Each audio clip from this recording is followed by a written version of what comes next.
Hello, in this video we're going to be looking at different graphs and trying to determine what the limit of those functions are. Now with this one I think it's very important that you kind of keep track of what I am saying and not just like what I'm writing. Most of this is more thinky and less like actual calculating and just making sure that we understand that idea of what a limit is. So a reminder that limits check to see if the limit coming from the right and the limit coming from the left are going to that same value. If they go to the same value, then our limit does exist, and then we get this one without the plus and the minus, and that is just our regular limit. If it doesn't, if these two values are different, then our limit does not exist. What? Don't bother me. In this example, we want to see what's going on with our limit. As we come in from the right here, Mel shows up. As we come in from the right, we see where that function is heading towards. So it seems to be heading towards this spot. Doesn't quite reach there, but where is it heading towards? Well, it's heading towards the y value of 2. I'm looking over here at that 2. As we come in from the left, we are heading down here to this point. This point is heading towards this y value of 1. So as we come in from the right, we're reaching 2. As we come in from the left, we're reaching 1. That means the limit does not exist. So the limit as x approaches c does not exist. We got a right and a left, but we don't have the actual limit. Since these two limits, the limit as we come in from the right does not equal the limit that we come in from the left. In this example, we see that f of 1. So it's asking what is this point right here? At 1, f of 1 is equaling 2 because that's the y value that we get. The next question is asking, what is the limit? Where is the function heading towards as it approaches 1? Not when it hits 1, but as it's getting close to 1. When we check what's going on from our right and our left, we can see as we come in from the right, we're heading down to this low value. It's like at 1 on the y-axis. And on this direction, we seem to be heading up towards like 3 or something. So those two are not meeting up. So the limit as x approaches 1 does not exist, since they're not equaling the same value. Over here at f of 4, when our x value is 4, what's going on with our y values? There's nothing there. There's a big hole in the graph.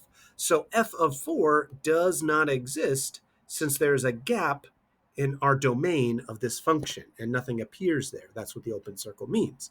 However, as we approach that point, as we come in from this side, we seem to be, I think it's still kind of like heading towards like about this y value of 2.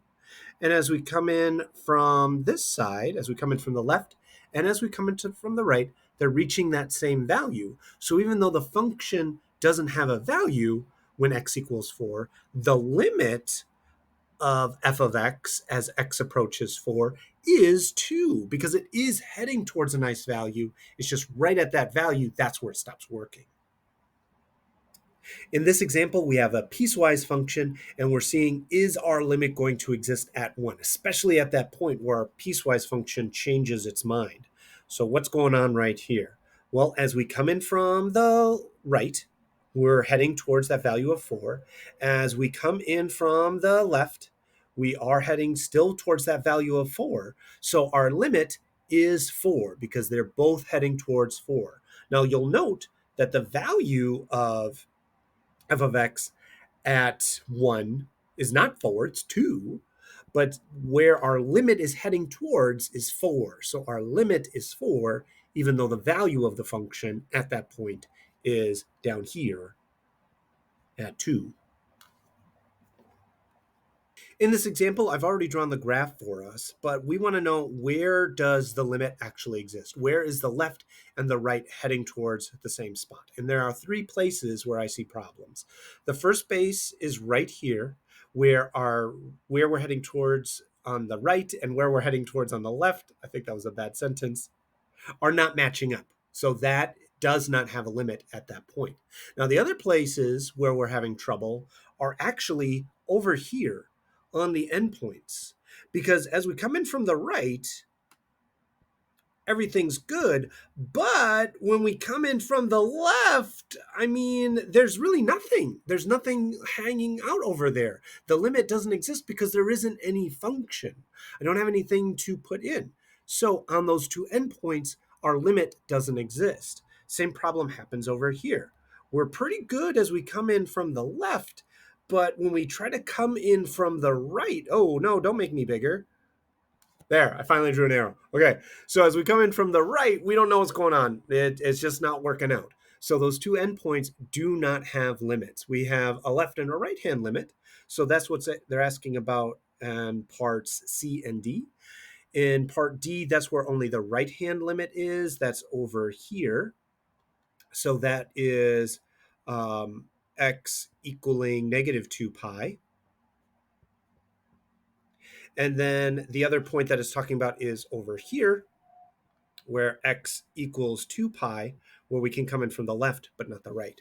So overall, it's everywhere else except for that point right there in the middle. So from negative 2 pi to 0, we have problems at 0. And then from 0 to 2 pi, we don't want to include those two endpoints.